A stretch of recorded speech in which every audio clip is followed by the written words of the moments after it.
Welcome in. Welcome to the Michigan Postgame Live. Woo!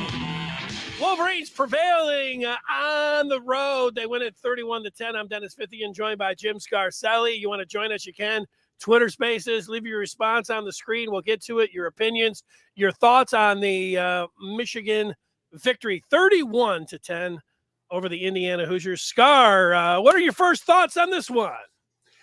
Hey, man, it's a Big Ten road victory. Nothing easy in the Big Ten. It's another great win for us because it was sticky. It wasn't perfect. You know, we had to dig down in there and make plays and get the coaching right, get the playing right, and found a way to win. So that's what's great about it. It wasn't perfect. We'll clean up, continue to get better, but I'll take it, man. We're undefeated, looking at Penn State coming in. Yeah, I'll take it too. I think that's the part that you're sitting here at the end. You will take it. Now, it started out great for Michigan like it did last week. Their offense on their first drive, they go right down the field, and you're like, man, this team has got it. Whatever they're doing, drawing up with their plays, how they're scripting them. And they came out throwing the ball, which was a little bit of a surprise to get down there. That was good. Now, I don't know, the rest of the first half, when you take a look at the offense, from there, it looked like it was a work in progress, and I'll credit Indiana. I'll also, when you have an emergency situation on the sideline that Michigan had, I could think that could contribute as well. I think the officials were over officiating that game. They were real flag happy, especially in the first half. Some real tough calls. I think all of that played into, Michigan just not coming out and after the first drive of the first half, just executing like, a well-oiled machine.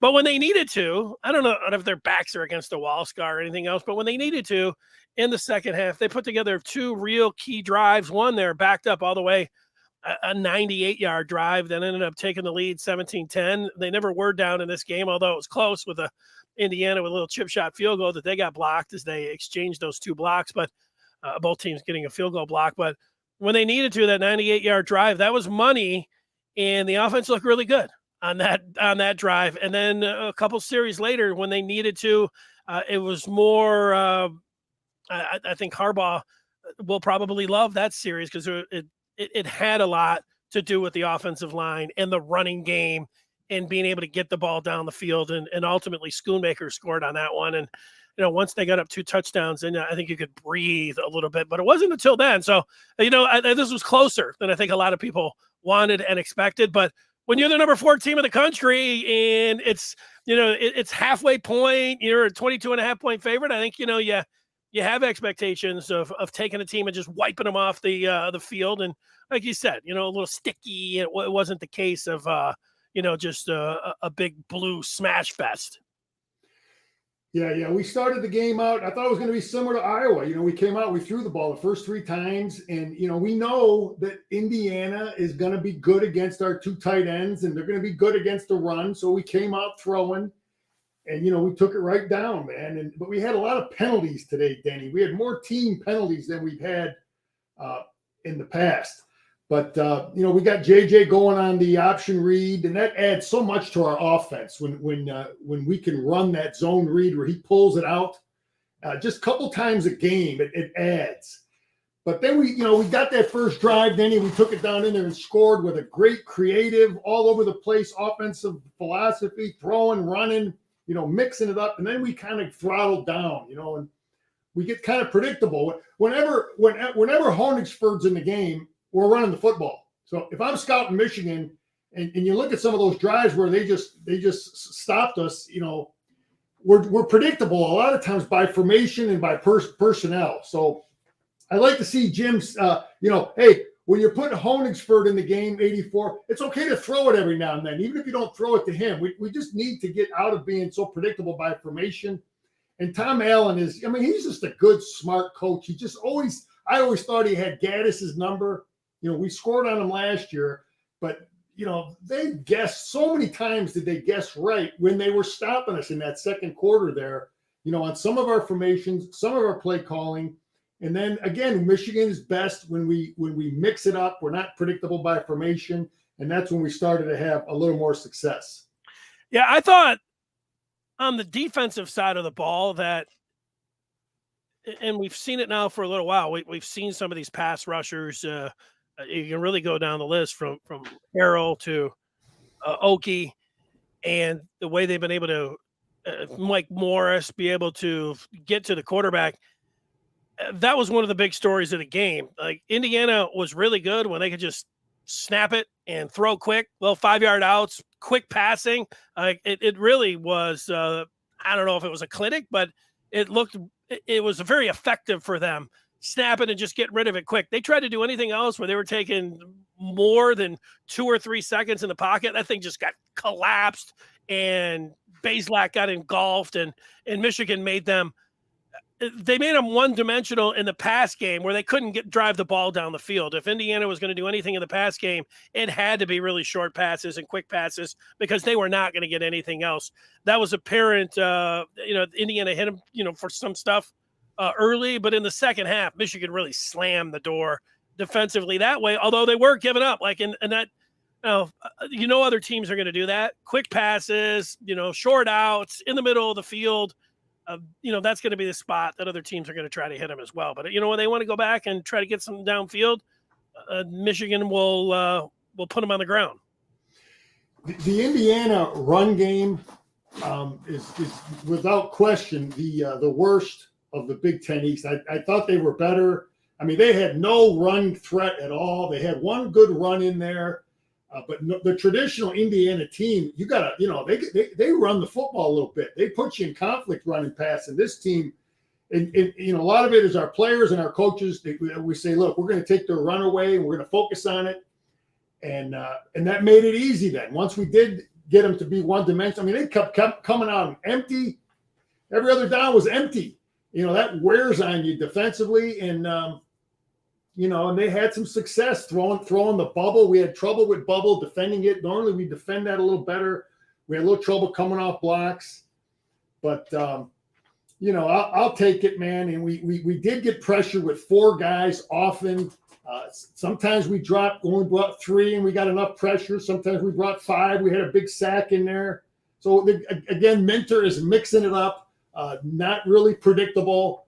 What we're going to do by formation. But in general, I thought our defense was really, really good, Denny.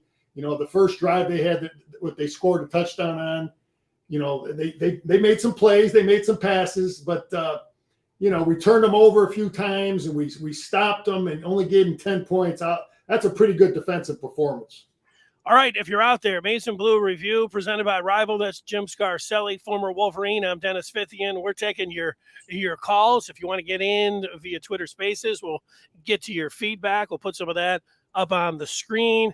We do have an update from Bloomington on Mike Hart, who was taken to the hospital in the first half. And then if you were watching the game, start of the second half, Jenny Taft had an update with Hart's condition. But just a couple of minutes ago, I see a number of reporters that were at the Michigan game. I see Angelique Shengelis saying that J.J. McCarthy says they gave Mike Hart the game ball, and he and Ronnie Bell said they have been told Hart is doing well. Bell called the sideline when Hart went down a spooky moment. So, and there's a number of people saying Ronnie Bell and J.J. McCarthy said that they've heard that Mike Hart is doing okay. So okay and well so far. So there's your update, which is that's what we're going to do. We're going to wait to see what you have to say from Michigan, and hoping everything is going to work out with that situation. Yeah, it's glad to hear he's okay. Coaching football is stressful. You never know what the impact it has on a guy, man. But yeah, Denny, penalties. And I tell you something that bugs me. I got to say it, and I'm going to share it. When last year I saw Upshaw have one of those dumb penalties with the throat slice, and Dax Hill had one of those that we got away with at Nebraska. And then today we get it. Harrell has a great play, has a sack, and then he's going to do something. I put all that on Coach Harbaugh. That is all Jim Harbaugh. Because and then Harrell's in the game 10 plays later, 5 plays later, he's back in the game. You got 6 other edge players, and you allow a guy to do that and you put him back in the game, that's on you, because it's going to happen again. It's going to happen again if you put the guy back in the game and you don't punish him. So I'm totally disappointed with it, totally disgusted with it, that you allow guys to do that, and you have to punish them. You have to send a message, and our guys keep doing it, and it bugs the heck out of me. Yeah, I get that. I don't know. Like I'm looking at it. It didn't really look like a throat slash to me. I don't know what it was. I mean, guys are allowed to celebrate afterwards, but they are not allowed to go to the throat slash. And it was more like, I don't know, like whatever he was trying to do there, but he did get hit with it. And they are live. There's a huge penalty. That it worked on that. The officials mucked up this game. That was a factor too. Michigan ended up, getting some calls late in that game, but they certainly weren't early. There was a, phantom block in the back. There were some other calls there that you're like, well, you didn't really see and you didn't know what was happening. You have to overcome all that. That was part of it. I thought they did a good job because I could tell that Michigan fans that I was watching and talking with, whether it was texting me or online, they were freaking out. But as a coach and as a player, you don't put yourself in a position where a referee has a question. Don't even make it questionable for you. Don't even do it. Go celebrate with your teammates. Go celebrate with your teammates, man. That's how I was coached. That's how I coach my guys. You don't do that. Don't make it even close for a guy. Don't. I've had calls that 20. You get the one crew. You might have one crew out of 50 that'll make that call, and in a big game, it's going to hurt you. It's going to cost you. No, you're right. That's fair. That's fair. And maybe they'll just learn from that. I know you said that this happened in the past, and now you don't think, that you would think that would be something that they wouldn't do. But it was a good thing that they did not allow this game to come down to a situation where the refs could have affected it, because the refs had a bad day, and they weren't getting the calls. They were over officiating. They were flag happy. It could have affected the team. And if you get down there in a fourth quarter, you get in a one-score game, and you could just see that one coming. But so they give themselves some cushion and not getting into a real, pressing type situation in the fourth quarter. That was good for Michigan. Scar, how about you respond to some of the instant feedback, see what the people had to say about the game? Vince says it was an absolutely great job by the Michigan defense and the defensive coaches in the second half. Loved seeing the adjustments, made this look a lot easier than we thought it would after a tough first half. You're right, man. I mean, they came out empty, and we didn't play bubble early well. We started to play it a little better later, and we were getting pressure all day long on them. Some of those hits started to add up, and it was a totally great defensive plan once we got situated. And they only had the one drive. And we turned them over a couple times. So, yeah, it was a lot of good things. No deep passes. They didn't have any deep passes on us. Chuck is talking about our pass rush again. I agree with you. And, we're getting some pass rush where we're just flat out beating guys. But a lot of it is with scheme, where we're working stunts and we're bringing linebackers. And all those things add, to the conflict of protection. Jim saying that the score doesn't reflect the game. We found a way to win is bang on. Sloppiness may have been driven by the Hart drama. Get well, Mike. Yeah, whether they got overconfident after a beautiful first drive, then you had the Hart situation, and you had the referees getting involved as well. Then you're playing on the road, maybe all of those things together. It just did seem like the offense after that first drive, it was tough on them, and it's been a couple games now, and I think they if my memory now watching the game, Scar, it was just one time that they schemed up and tried to throw a deep pass, what you would call a bomb, and it was good coverage by Indiana. The ball was also a little bit overthrown there, and we know there were a few that way against Maryland. There was one last week against Iowa for Roman Wilson, but whether or not J.J. McCarthy can take the top off of the defense by throwing the ball deep, he looks like he's pretty good throwing it down the sideline, even 30 yards, 35 yards. He had Bell 2 games ago, Andrell Anthony last game, but we didn't have many of those this game. But I'm talking about really heave-hoeing it down the field. I would say that whether you want to say it's a slight concern or a concern, it is something. Now you're getting into the second half of the season, and you say, hey, what's the book on J.J. McCarthy? J.J. McCarthy's pretty good, and he's learned even in games to make adjustments. First half Maryland, second half Maryland. Today he was pretty good in the second half. I knew he threw an interception that he'd want back, but that's something. That is something that it's not a positive when it comes down to him not being able to put the ball on the receivers down the field. How do you look at that situation? Yeah, he overthrew some people the last couple games. Today, Denny, I don't know that we had a great deal of separation on some of those deep routes that we threw. The one to Ronnie Bell, there wasn't a great deal of separation. I'm not totally concerned with it because he's so darn accurate in so many of the other things that we're asking him to do, and that will come. I just I like how we're using them. I like some of the some of the stuff that he's able to do. The RPO stuff, running the football, just enough to make them have to deal with it. I see how they even though he didn't pull it out maybe but once or twice, you can see their defense honoring that. Denny, I'm not concerned about it. It's going to get better. 4th and 2, I got to talk about. That was a scheme problem. We didn't cut off the backside. No, Ronnie Bell was not blocked.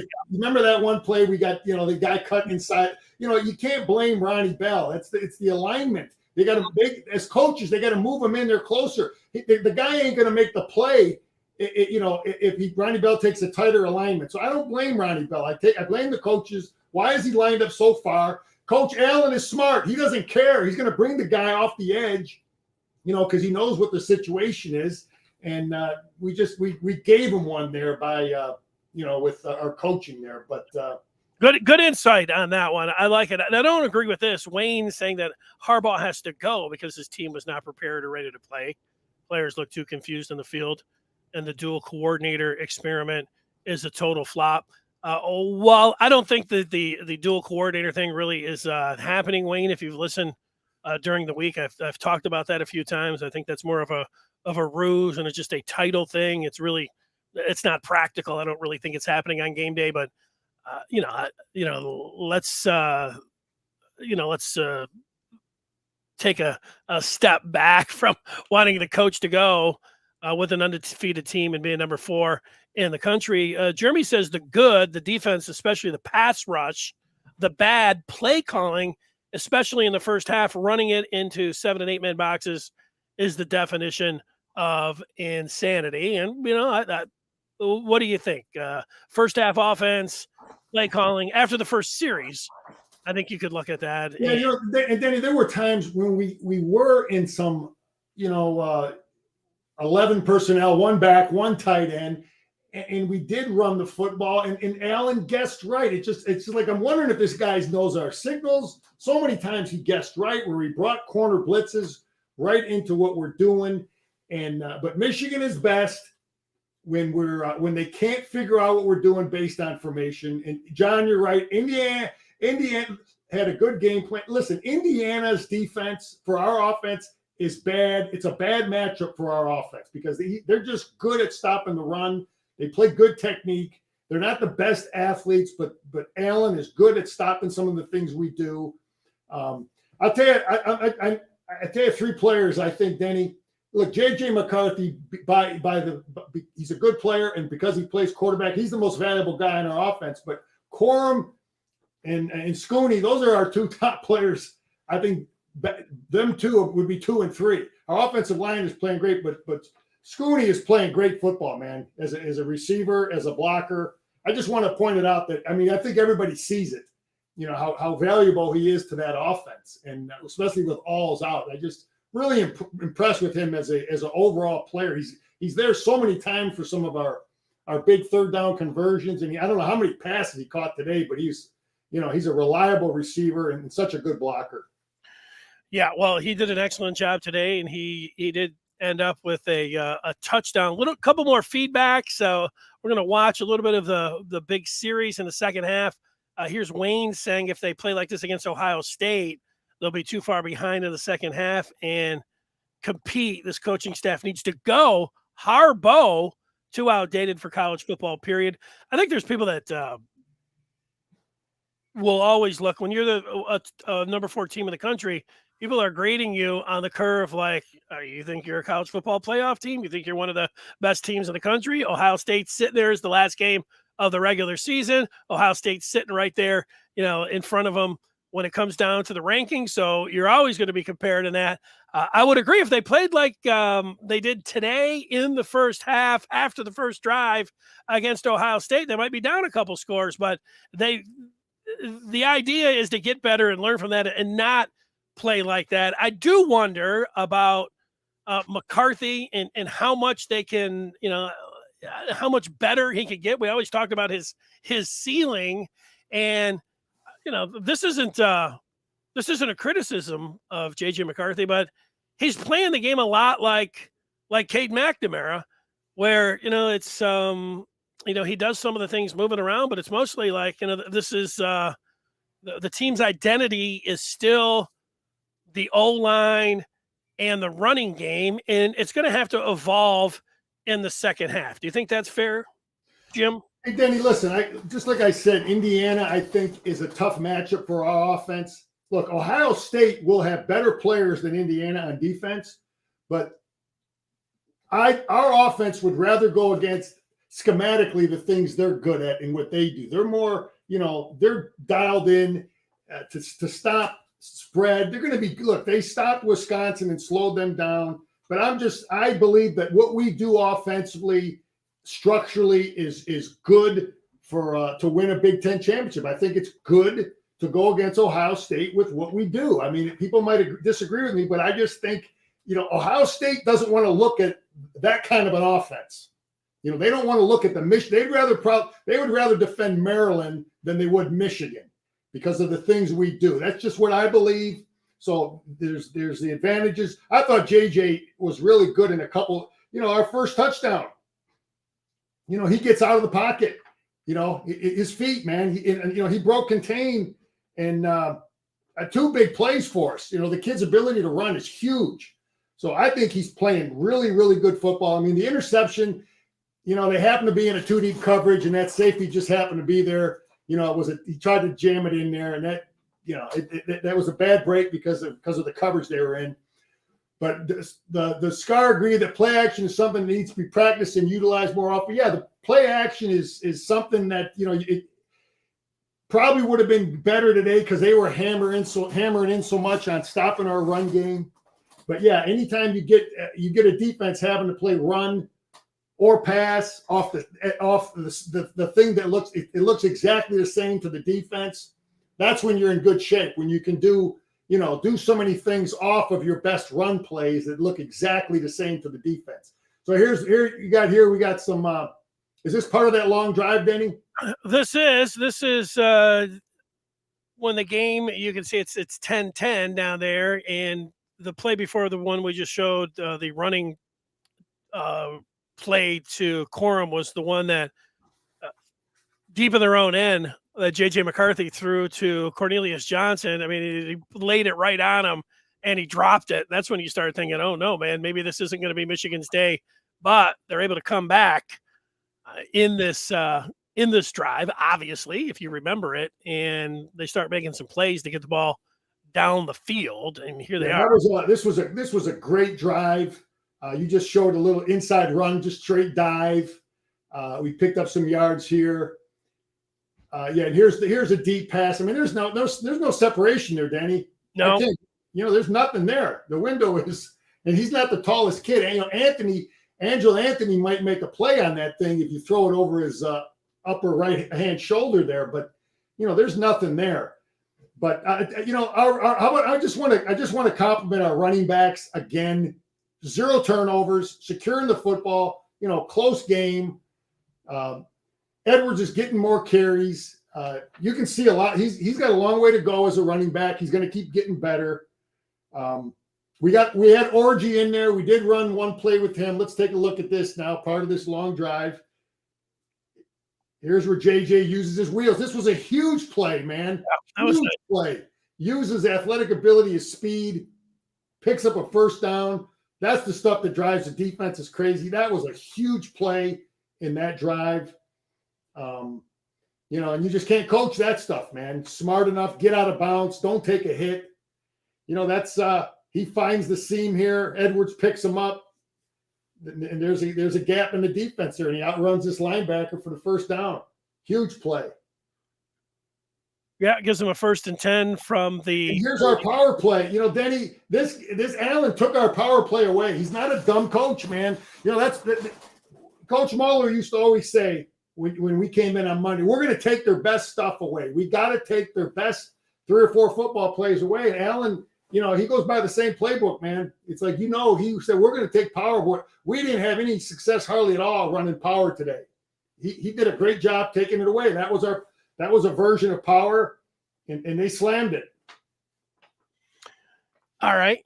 Well, and you get a 2nd and 9. So he's got a low, tight box. He's got some people in there. I think JJ gets outside. Here we go. He gets outside the pocket. Again, that's, if he can't run, that's about him getting outside of the pocket and letting Cornelius come across the defense, and he outruns them and touchdown. But yeah, and that's his bread and butter right there. Go back. He is able to, if you want to call that a sprint out, it just looks really effortless where he is able to roll. He can throw on the run. No, Danny, they lose contain, man. That is not pre-planned at all. That he just ran outside the defense. They lost contain.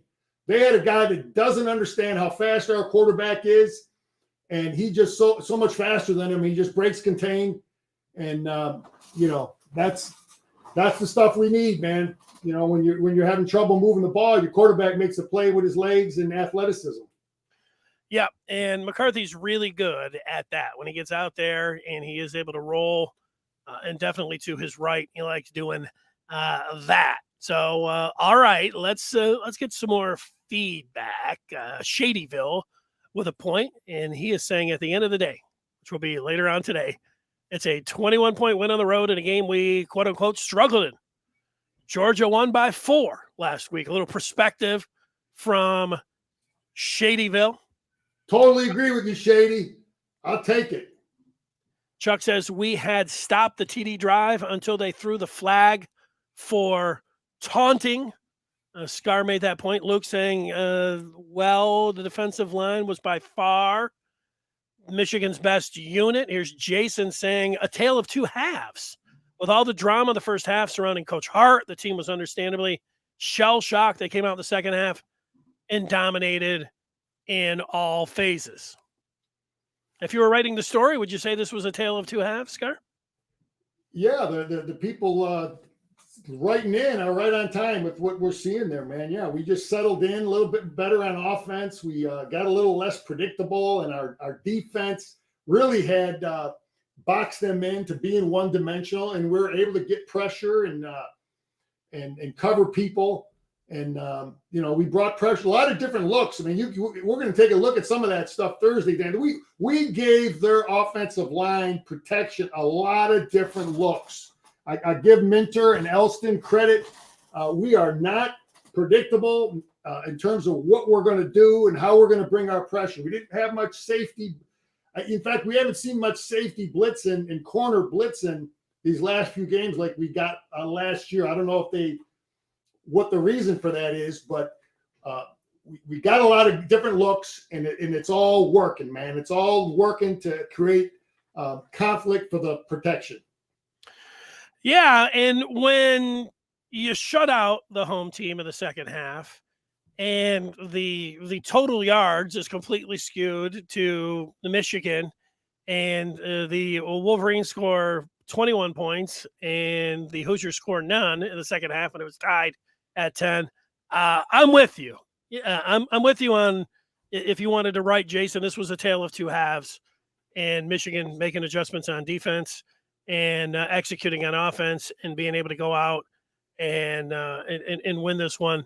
The second half, it was a little bit of a situation where you might not have felt great when McCarthy squeezed that ball in the end zone into some tough coverage and ended up getting it intercepted.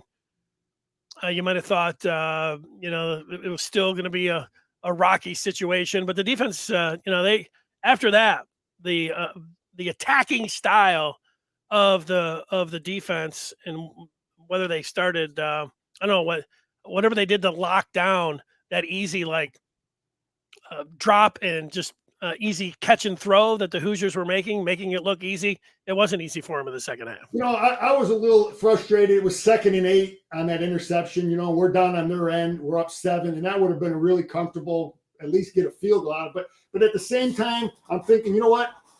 I'm okay with it. We came out empty, 2nd and 8, around probably the 25-yard line, and we threw an interception. You can't be mad at the coaches when we're aggressive and we throw an interception, coming out empty, not being predictable, mixing up formation. You can't be mad at our coaches and players when something like that happens, because that's just, that's the downside of being courageous and creative and not being predictable. As far as the throat slash, a lot of people saying they didn't really think it was a throat slash, and I didn't either. Here's B saying it wasn't a throat slice. He was doing the smell this. I don't know. That's like some TikTok move. I don't know. You have to inform the ref maybe before the game. Hey ref, if I make a sack, I'm not, throat slashing, and I'm doing the TikTok thing. Hey, Danny, that official that made that call, I don't think he's looking at too many TikTok videos. I'm not sure. Okay, so that's the point I'm trying to make. Don't put the hands into some 70-year-old dude that ain't watching TikTok. Okay, don't do it, man. Go find one of your teammates and give them a high five. That's all you do. You don't look at the quarterback. You don't point at anybody. You go give your teammate a high five. I put that on Coach Harbaugh. How many times am I going to see this, Coach? Do something about it, man. Then you put the kid back in the game 5 plays later. No, man, I'm sorry. Maybe that's what Jalen came up to Jim Harbaugh and said, "Look, Coach, that was the TikTok. Yeah, well, smell my whatever it is." Yeah, well, that old dude that made the call, he's not in tune with what the young guys are doing. Right. Yeah, and you do have to look. You can have your dance move. I can remember. I'll go back and I won't be able to pick the exact year, but I'll guess. Michigan was playing Notre Dame, and Anthony Thomas ended up, I remember at the end of the game, slamming some. So this was probably around 2000, maybe 99. Michigan's at home, and Anthony Thomas, I think, slammed a 4th down touchdown to get in, but there was still a little bit of time to go. Notre Dame scores. Their wide receiver, his name was Bobby Brown, and he went into the end zone, and he started throwing up what everybody thought were gang signs. Well, Bobby Brown said that was his fraternity's signal for happiness or so. That's what he said after the game. But when you go in there and you're throwing in, the ref said those look like gang signs, and Bobby Brown should have said, "Look, no, it was it was a happy gesture to my fraternity brothers." Well, it cost him 15 yards. Michigan ended up coming down and winning that game, and a lot of that had to be was helped out for sure by Brown, the Notre Dame wide receiver, throwing up the gang signs that I don't even know how I would throw up a gang sign. But that's what the ref thought it was. So yeah, Danny, just a couple other thoughts defensively to wrap it up on defense. I think Indiana basically came out saying we're not going to be able to run the ball on these guys. They came out empty, throw, and we did a good job making them one-dimensional. They kind of, I think people are trying to isolate our linebackers at times. We had trouble defending bubble, more so than we had in the past. Benny played a lot more than he had last week. So you're seeing Mason Graham and Benny as the 2 backups in there. We're seeing 6 edge guys.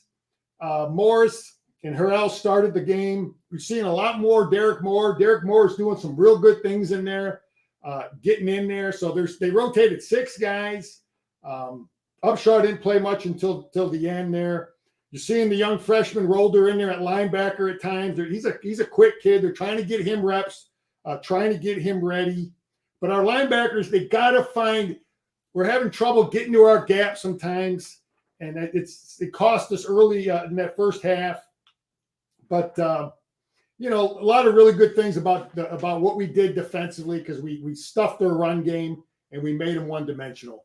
Cameron asking, is Michigan's D-line that good, or is Indiana's O-line that bad. Indiana normally has the ability to run the football. They've had some good offensive linemen in the past, and they just couldn't get it done, man. And is it a combination of our players being, because we definitely, that's not the Don Brown personnel out there. We're a bigger focus on run, stop, and defense, and it's probably a little bit of both. That our guys are, Mozzie Smith is playing. He was really solid again against the run. He had a real good game rushing the quarterback also. But I'd say the answer to that is a little bit of both. Okay, here we go. We're up 17-10. Come out in the running sit. That was a running formation. Two tight ends. That's what I like to see. We're a little heavy run out of that formation, but here we are. We threw the football. And that was a big play call. This was one that looked like it was what they ruled incomplete on the field. You looked at it. There was an angle that I did not think that they were going to overturn this one. It was from the back. It looked like the football, the point of the football may have hit the ground, but they ended up overruling this one, which was huge for UFM. They ended up getting up 2 scores. So they take a long look at that. We'll look at the first replay of this one. You recall this one. They ended up saying that there was enough video evidence to overturn this one. Here it is.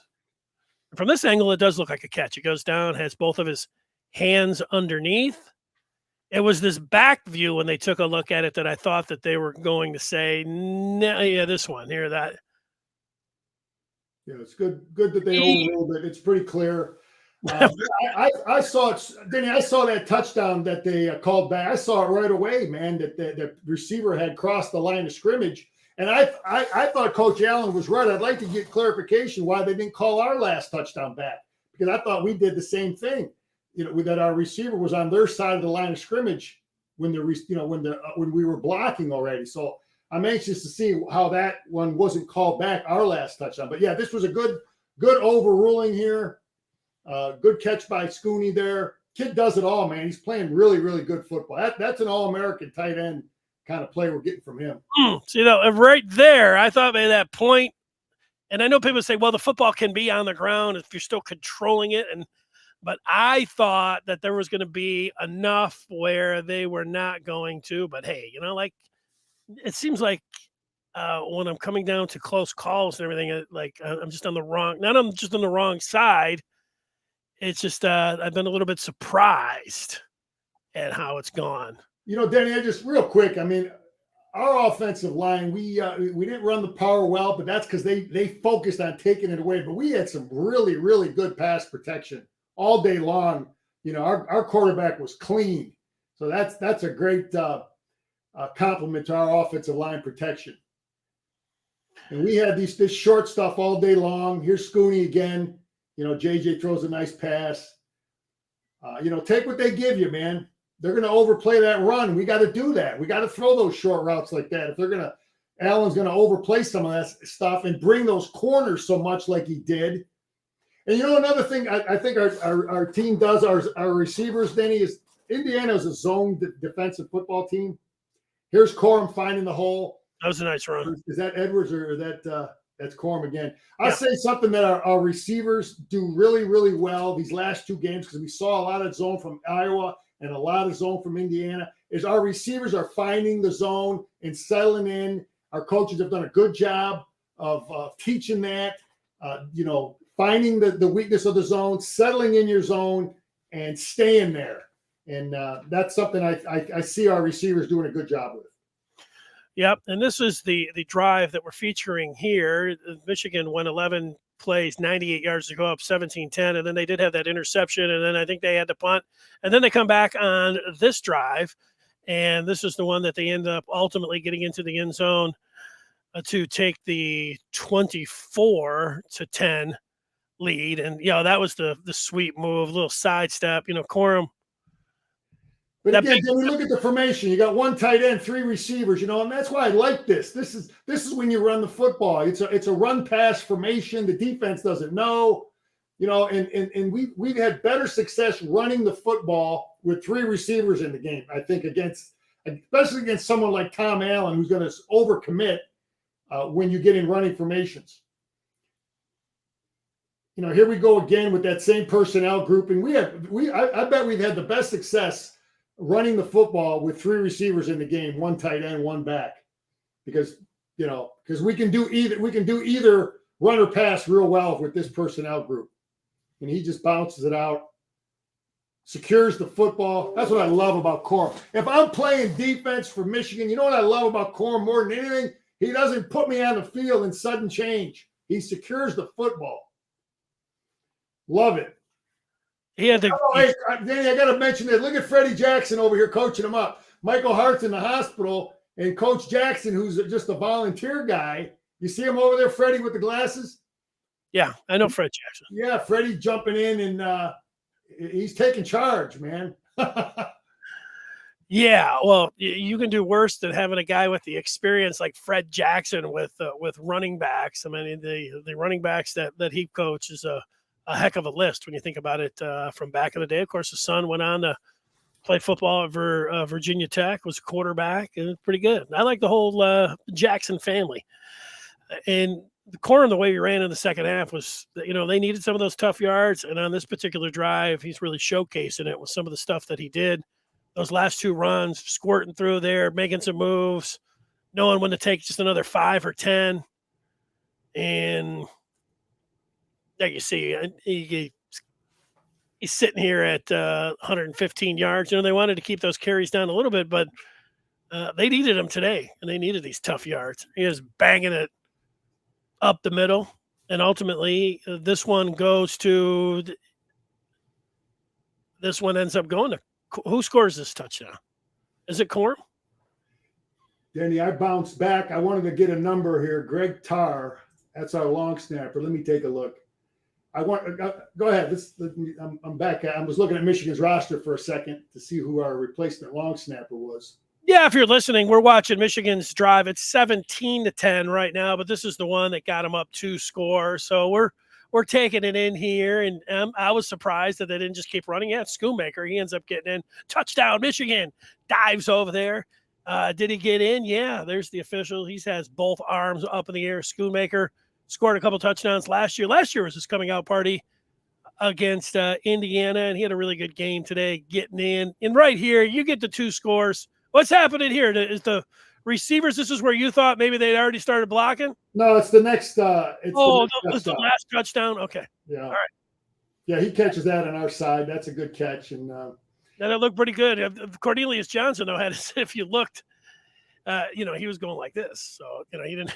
I thought maybe that's the one that you were talking about. Danny, I want to talk kicking game real quick. I was concerned because our long snapper got hurt last week.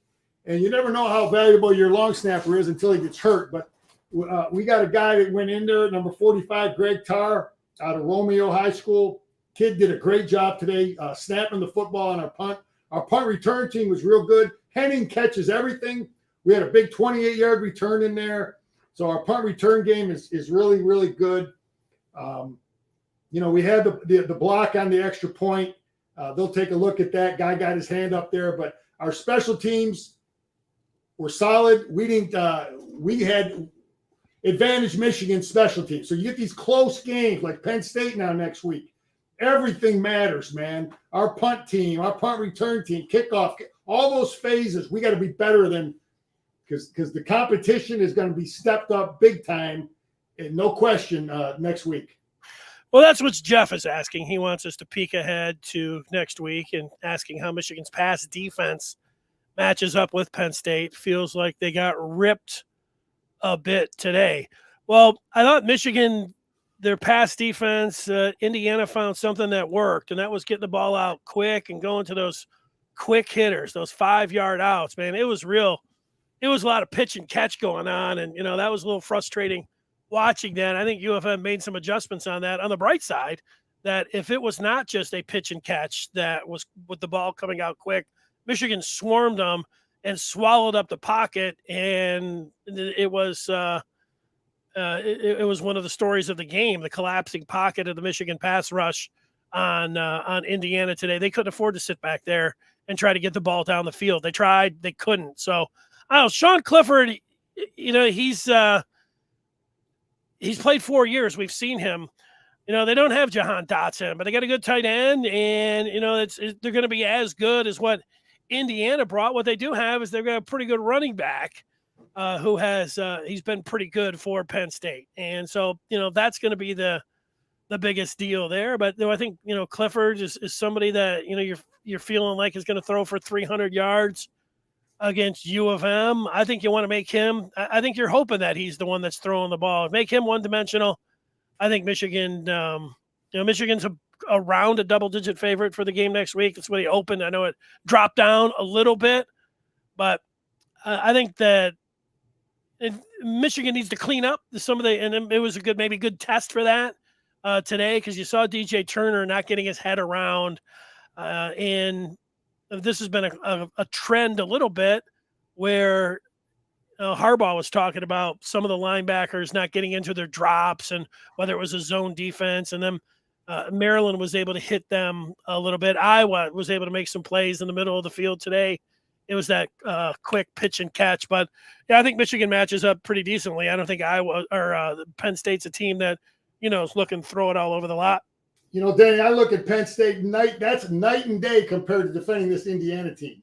Okay, yeah. Indiana didn't have one kid that could start for our offensive line. Penn State will have four-star kids on that offensive line. Penn State will have a run game.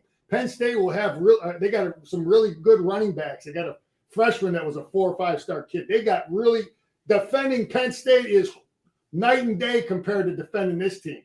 We'll have to defend run and pass every single down, and a quarterback that can run. So, I don't see that game, Denny, as a 10-point.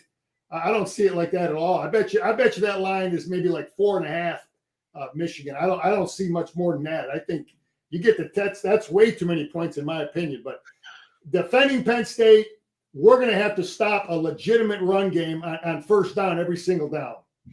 What about the idea, this keeps popping up from some people in the feedback, that Michigan is running a way too conservative offense? Luke saying he doesn't blame Cade. It's obvious the coaching staff is training the players to be hyper conservative. What do you think, Scar?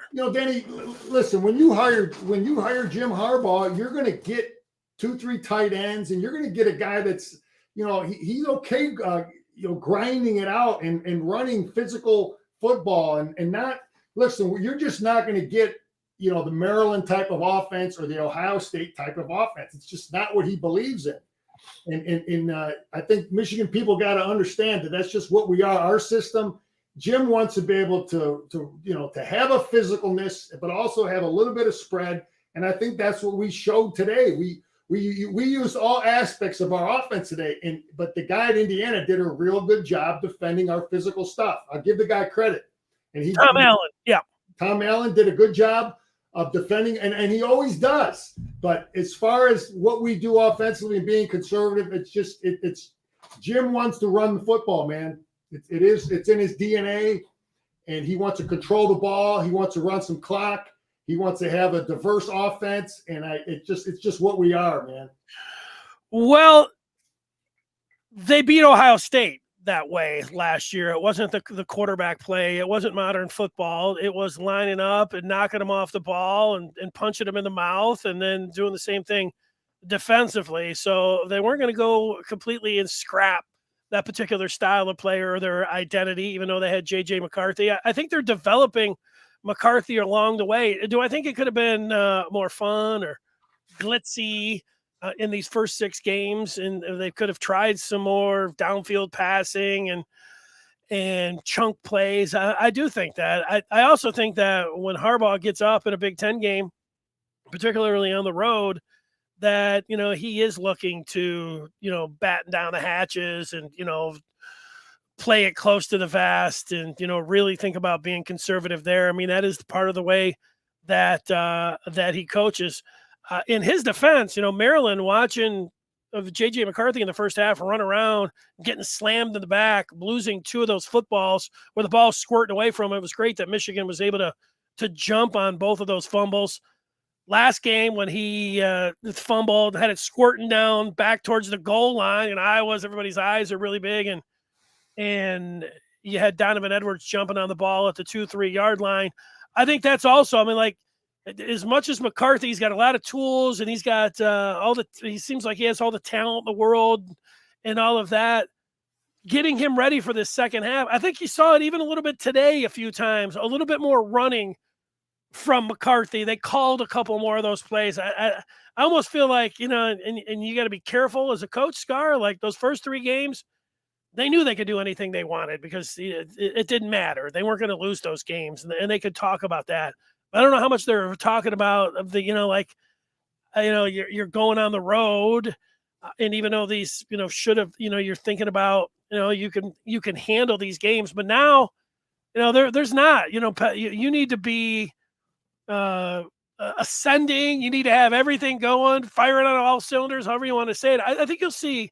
This is a long way to get to my point. I think you're going to see a more freewheeling offense with James J. McCarthy, and freewheeling means that he's going to be rolling out, and they know what he can do well, and other teams are going to try stopping that. But I think you'll see him using his legs more. I mean, against Penn State, yeah, this is the game you just pull out all the stops against Penn State, because this is a whole different animal. The athletes they're going to have on defense. I didn't like the quarterback keep RPO where JJ took the big hit. We were up 2 touchdowns at that time. I don't like. I wouldn't call that play. If I'm going to call it, I'd call it into the sideline where he can get out of bounds.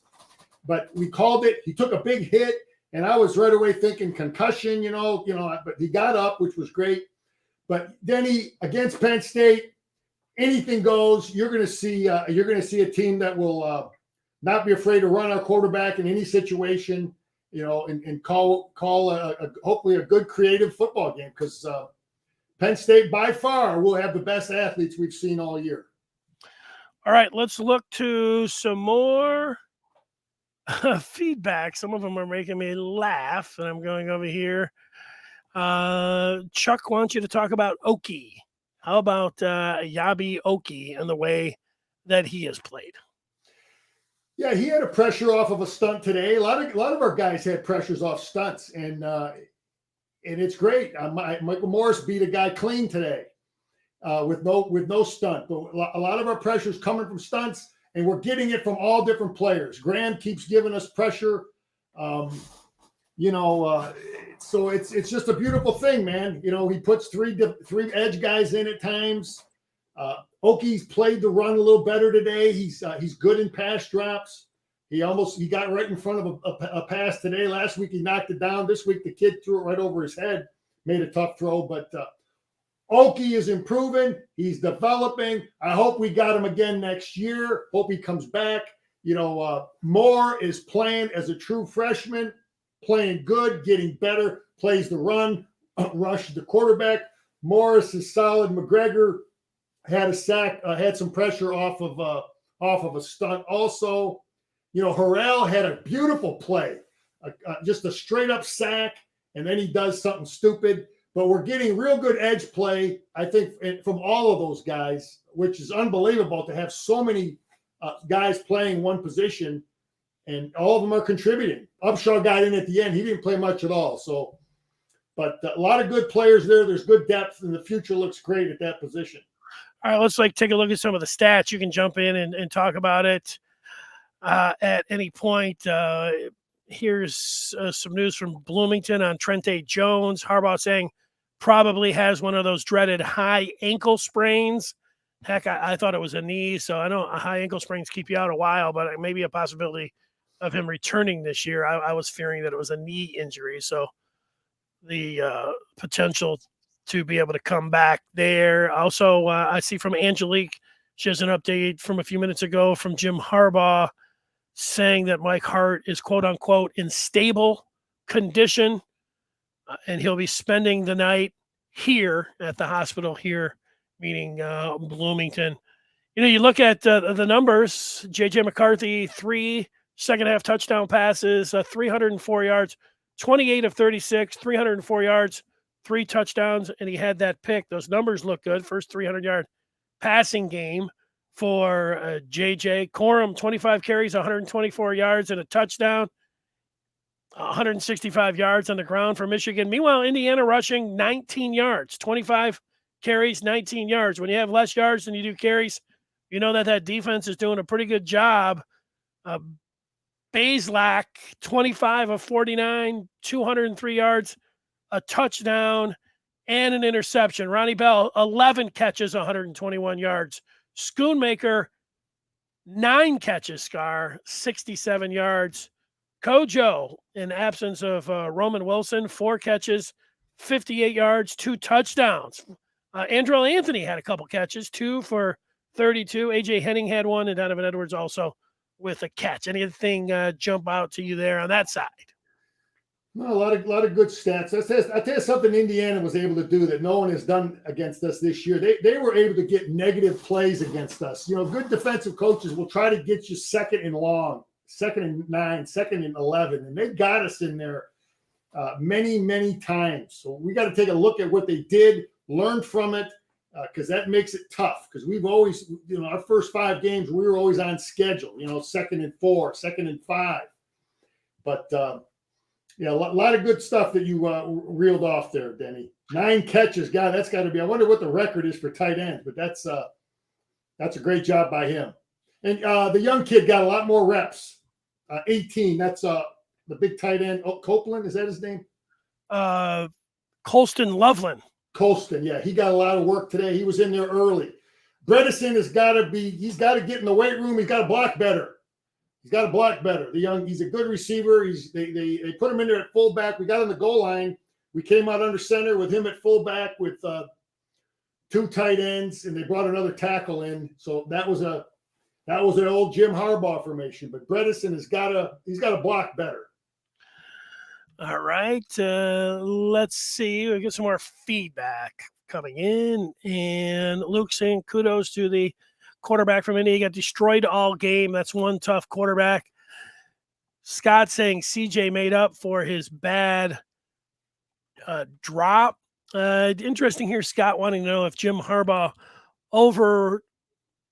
did he override the offensive coordinators at the half? Now, I don't know what they talked about at the half and what happens at the half, but I'll have Scar speculate on that. There was one drive, and as I was watching it, it felt like Jim Harbaugh was calling the plays. I mean, there was a lot of running. It was a lot of we showed a little bit of that one at the end. They did throw it a little bit, but it felt like Jim Harbaugh was calling the plays there. What do you think they talked about at the half in this one when the game was tied? Denny, we don't know the answer to that question, man. The only guys that know the answer to that question are is Weiss, Sharon Moore and Harbaugh and we just don't know how that collaboration works. They could have sat down at halftime and said, look, this is what he's doing. This is what Allen's doing here. This is what he's doing there. Let's try to make him pay for it. But I don't have the answer to that question. To give credit to Coach Harbaugh, I just think we need to give credit to let's blame the collaboration for the first half. Let's give credit to the collaboration in the second half. That's the only way I would answer, because we don't know the answer to that question. Fair enough. On Twitter, Big V saying it was tight. Michigan had to match the energy Indiana was bringing. Second half, they controlled the tempo, and the defense was dominant.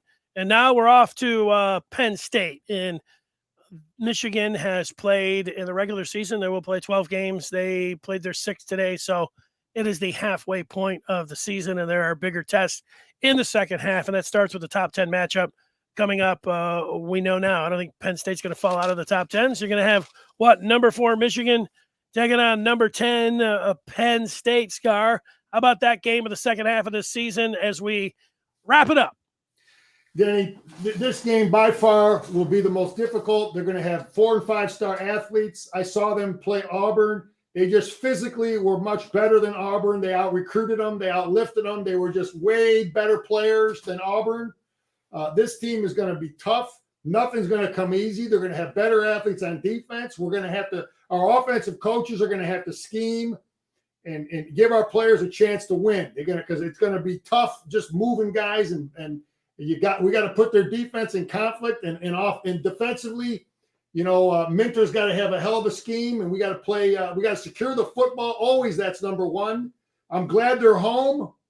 JJ is going to have to make plays. Everybody's going to have to play great football. Coaches got to have great schemes, and it'll be a hell of a challenge, but a challenge we can win. Indiana outgained 263-29 in the second half by Michigan. The fourth quarter, it was 163 yards to negative 12.